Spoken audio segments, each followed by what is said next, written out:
ಭಾರತ ತಂಡ ಮತ್ತೊಂದು ಉತ್ತಮ ಗೆಲುವಿನತ್ತ ಹೆಜ್ಜೆ ಹಾಕಿದೆ ಅಂತಲೇ ಹೇಳ್ಬೋದು. ರವಿಚಂದ್ರನ್ ಅಶ್ವಿನ್ ಅವರು ಎರಡನೇ ಇನ್ನಿಂಗ್ಸ್ನಲ್ಲಿ ಮತ್ತೊಮ್ಮೆ 5 ವಿಕೆಟ್ಗಳನ್ನು ಕಿತ್ತಿದ್ದಾರೆ. ಇಂಗ್ಲೆಂಡ್ ವಿರುದ್ಧ ಭರ್ಜರಿ ಪ್ರದರ್ಶನವನ್ನು ತೋರಿದ್ದಾರೆ ಅಂತಲೇ ಹೇಳ್ಬೋದು. ಮತ್ತು ಧ್ರುವ್ ಜುರೇಲ್ ಅವರು ಏನಿದ್ದಾರೆ, ಅವರ 90 ರನ್ಗಳು ಭಾರತದ ಈ ಗೆಲುವಿಗೆ ಮಹತ್ತರದ ಪಾತ್ರವನ್ನು ವಹಿಸುತ್ತದೆ ಅಂದರೆ ತಪ್ಪಾಗೋದಿಲ್ಲ. ಹಾಗೆ ರೋಹಿತ್ ಶರ್ಮಾ ಅವರು ಕೂಡ ಔಟ್ ಆಗದೆ ಯಾವುದೇ ವಿಕೆಟ್ಗಳನ್ನು ಕಳೆದುಕೊಳ್ಳದೆ ಈಗಾಗಲೇ ತುಂಬಾ ಸಖತ್ತಾಗಿ ಆಡ್ತಾ ಇದ್ದಾರೆ. ಸೊ ರಾಜಸ್ಥಾನ್ ರಾಯಲ್ಸ್ನಲ್ಲಿ ಇಬ್ಬರು ಪ್ಲೇಯರ್ಸ್ ಈ ಬಾರಿ ಸಖತ್ತಾಗಿ ಆಡ್ತಾ ಇದ್ದಾರೆ. ಸೊ ಯಶಸ್ವಿ ಜೈಸ್ವಾಲ್ ಅವರು ರಾಜಸ್ಥಾನ್ ರಾಯಲ್ಸ್ನಿಂದನೇ ಬಂದಿದ್ದರು. ಸೊ ಈಗ ಧ್ರುವ್ ಜುರೇಲ್ ಅವರು ಕೂಡ ಅಲ್ಲಿಂದನೇ ಭರ್ಜರಿ ಪ್ರದರ್ಶನವನ್ನು ಮಾಡ್ತಾ ಇದ್ದಾರೆ.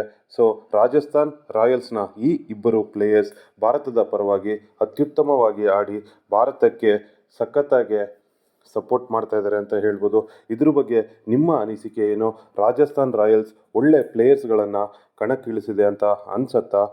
ಸೊ ಇದ್ರ ಬಗ್ಗೆ ನಿಮ್ಮ ಅನಿಸಿಕೆಯನ್ನು ಕಮೆಂಟ್ ಮಾಡಿ. Thank you.